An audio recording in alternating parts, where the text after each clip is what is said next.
ఇప్పటికీ యూకే అగ్రరాజ్యం అమెరికాకు కొంత అల్టిమేటం కూడా జారీ చేసింది. స్వీడన్లో ఉన్నటువంటి పేయిగర్ ఫోర్ట్ బేస్ కావచ్చు, అదేవిధంగా లంగరస్ ఉన్నటువంటి బేస్ కావచ్చు, వీటిపైన ఇక్కడ మీకు ఎలాంటి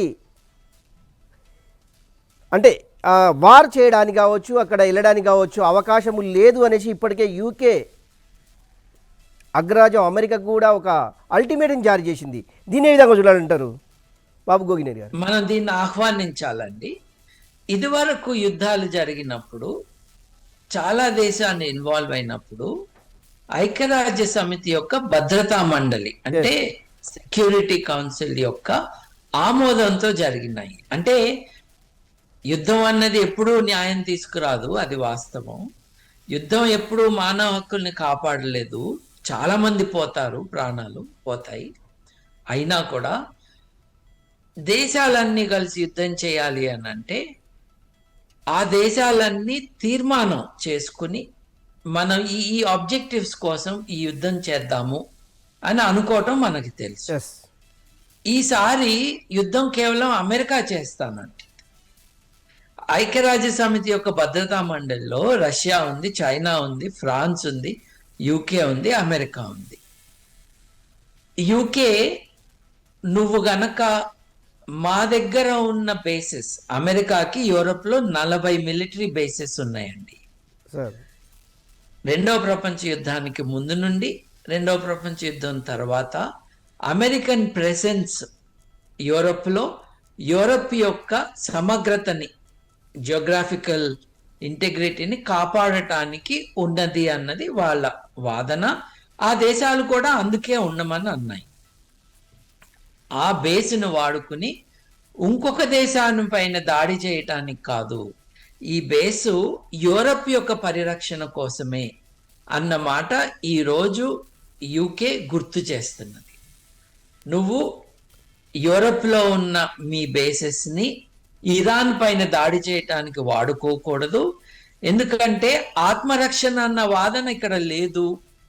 కాబట్టి అంతర్జాతీయ చట్టాల ప్రకారం, అంతర్జాతీయ చట్టాలంటే కొన్నేమో యునైటెడ్ నేషన్స్ కన్వెన్షన్స్ లో ఉంటాయండి, దేశాల మధ్య ఉన్న ఒప్పందాలు. కొన్నేమో అనవాయితీగా జరుగుతున్న వాటినే కన్వెన్షనల్ ఇంటర్నేషనల్ లా అంటారు. 500 ఏళ్ళ నుంచి చేయట్లేదు కదా, ఇప్పుడు చేయకూడదు అన్నది కన్వెన్షనల్ లా. 50 ఏళ్ల క్రితం మనం ఒప్పందం సంతకం పెట్టాం కదా, చేయకూడదు అన్నది ఇంటర్నేషనల్ లా. వీటిని వయలేట్ చేసినట్టు అవుతుంది. ఇవాళ ఇరాన్ పైన దాడి చేస్తే దాంట్లో మా సహకారం ఉండదు మీకు అని చెప్తున్నది యూకే. యూకేనే కాదండి, వేరే దేశాలు కూడా సహకరించు. వాళ్ళకి ఏముంది దీంట్లో? ఇరాన్ ప్రజలని దృష్టిలో పెట్టుకుని వాళ్ళకి స్వేచ్ఛ, స్వాతంత్రం కావాలి, అక్కడ ఆడవారికి కనీస మర్యాద, ఆడవారికి డిగ్నిటీ ఆఫ్ లైఫ్ ఉండాలి అంటే అక్కడ ప్రభుత్వం మారాలన్న దాంట్లో రెండో ఆలోచన నాకు లేదు. ఒక ఆవిడ జుట్టు సరిగ్గా కవర్ చేసుకోలేదని పోలీస్ స్టేషన్కి తీసుకెళ్లి చంపేశారు. ఆ దేశంలో 9 కోట్ల మంది జనాభా అయితే వాళ్ళ సైన్యంలో 6 లక్షల మంది సైన్యంలో ఉంటే 6-6.5 లక్షల మంది మోరల్ పోలీసులు. అంటే ఆడవాళ్ళు బట్టలు సరిగ్గా వేసుకున్నారా, ఆడవాళ్ళ బుర్కా సరిగ్గా ఉందా, ఎవరు మ్యూజిక్ వింటున్నారు, మ్యూజిక్ వినకూడదు కదా అంటూ వాళ్ళని కట్టడి చేసే వాళ్ళు 26,000 మంది స్పెషలిస్ట్ సైన్యం ఉన్నారు. మీరు ఏమి ఆలోచించాలి, మీ కళలో ఏమి రావాలి కూడా వాళ్ళు నిర్ణయిస్తారు. మీరు ఏ పుస్తకం చదవాలి వాళ్ళు నిర్ణయిస్తారు. అటువంటి ప్రభుత్వం పోవటం మంచిదే, కానీ ఆ ప్రభుత్వం పోయి ఎటువంటి ప్రభుత్వం వస్తుంది? ఆ వచ్చిన వాళ్ళు కొన్ని స్వేచ్ఛల పేరుతో మళ్ళీ పాత షాలాగానే నియంతృత్వాన్ని తీసుకొస్తారా? దీనికి గ్యారంటీ లేదు కదా. మనం కూర్చుని ఊహించుకుంటున్నాం. అక్కడ ఏం జరుగుతుంది? ఒక దేశం ఉంది, దుర్మార్గంగా ఉంది, నియంతృత్వంతో ఉంది, తన ప్రజలను అణిచివేస్తున్నది. అమెరికా తమ దేశంపైకి దాడి చేస్తుంది అని అన్నప్పుడు మా దేశంపైకి దాడి చేయొద్దు అని కొంతమంది ప్రొటెస్ట్గా వస్తే, మాకు ప్రభుత్వం మారాలి అని కొంతమంది వస్తే ఆ వచ్చిన వాళ్ళల్లో నంబర్స్ కీప్ చేంజింగ్ అండి. యుద్ధాల్లోనేంటి మామూలు టైంలోనే నిజాలు చెప్పవు, ఎవరు చెప్పరు. 16,000 మందిని చంపేశారు, ఊచకోత కోశారు అని అంటున్నారు. ఆ పరిస్థితి మారటం వి వెల్కమ్. కానీ అరాచకం వస్తుందేమో, ఒక స్ట్రక్చర్డ్ వేలో ట్రాన్సిషన్ ఆఫ్ పవర్ తీసుకురావాలి కదా. అధికారం ఇక్కడి నుండి ఇంకొకళ్ళ చేతిలోకి వెళ్ళటం అంటే అది జస్ట్ అట్లా అనగానే అవ్వదు కదా. కొన్ని ఏళ్ల పాటు ట్రాన్సిషనల్ సిస్టమ్స్ పెట్టుకుని అధికారం ఇలా వెళ్ళాలి, హక్కులు ఇలా ఉండాలి అని నిర్వచించాలి. 1979 నుండి 2026 వరకు ఇస్లామిక్ రెజీమ్లో కనీసం 2 జనరేషన్స్ అక్కడ ఇస్లామిక్ చట్టం అంటేనో లేకపోతే షరియా లా అంటేనో అది మాత్రమే నేర్చుకోవాలి అన్నట్టుగా వాళ్ళ పిల్లల్ని పెంచి ఉన్నారు. వాళ్ళ కొత్త విషయాలు తెలిసేది ఎట్లా? బయట దేశం నుండి టీవీ రావటానికి వీలు లేకుండా చేశారు. అక్కడక్కడ దొంగచాటుగా శాటిలైట్ ఫోన్లోను శాటిలైట్ ద్వారా టీవీ చూడటం మనం వింటున్నాము.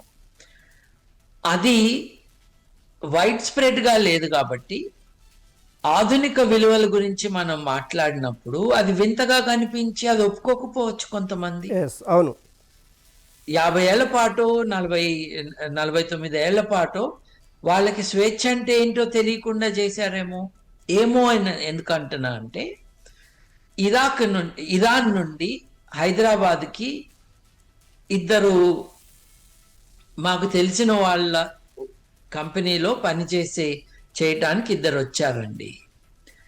వాళ్ళతో వాళ్ళ దేశం గురించి మాట్లాడినప్పుడు మనకున్న డార్క్ పిక్చర్ లాగా లేదు అని అనిపించింది. వాళ్ళ కుటుంబ సభ్యులతో వాళ్ళు తీసుకున్న ఫోటోలు, ఇంట్లో ఫోటోలు, ఇంటి బయట ఫోటోల్లో ఆడవాళ్ళు ఎవరూ బుర్కాలు వేసుకుని లేరు. వాళ్ళు చాలా ఫ్రీగా ఉన్నట్టుగా ఉంది. నేనేంటో హైదరాబాద్ బిర్యానీ రుచి చూపిద్దామని వాళ్ళని తిప్పుతా ఉంటే వాళ్ళు నవ్వుతూ ఉన్నారు. మేము ప్యాలెసైట్స్ హోటల్లో ఉండి మా బిర్యానీ ఇది, మా బిర్యానీ అది అంటే నవ్వుతున్నారు. ఏంటి నవ్వుతున్నారు, ఇక్కడ ఏదో జోక్ ఉంది కదా అన్నాను నేను. ఉండగా ఏంటి, బిర్యానీ పుట్టింది మా దేశంలోనే కదా అన్నారు వాళ్ళు.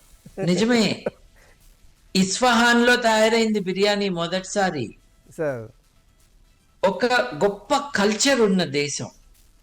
1979 నుండి ఇరాన్ అంటే కేవలం ఇస్లాంలో షియా ఇస్లాము, అది కూడా ఈ ముల్లాలు చెప్పిందే ఇస్లాము అనుకుని వీళ్ళు రాకముందు ఇస్లాం పుట్టిన 6వ శతాబ్దం 7వ శతాబ్దం నుండి 19వ శతాబ్దం వరకు వచ్చిన గొప్ప మైండ్స్, గొప్ప సాంస్కృతిక డెవలప్మెంట్స్, విప్లవాలు, విజ్ఞాన శాస్త్ర ప్రగతి, వాటిని అందరూ మర్చిపోయేటట్టుగా వీళ్ళు చేశారు. వీళ్ళు పోయి అదంతా గుర్తు తెచ్చుకుంటే గర్వపడే ఒక చరిత్ర ఉన్న ఒక గొప్ప దేశము. ఒకప్పుడు బాబు గోగినేని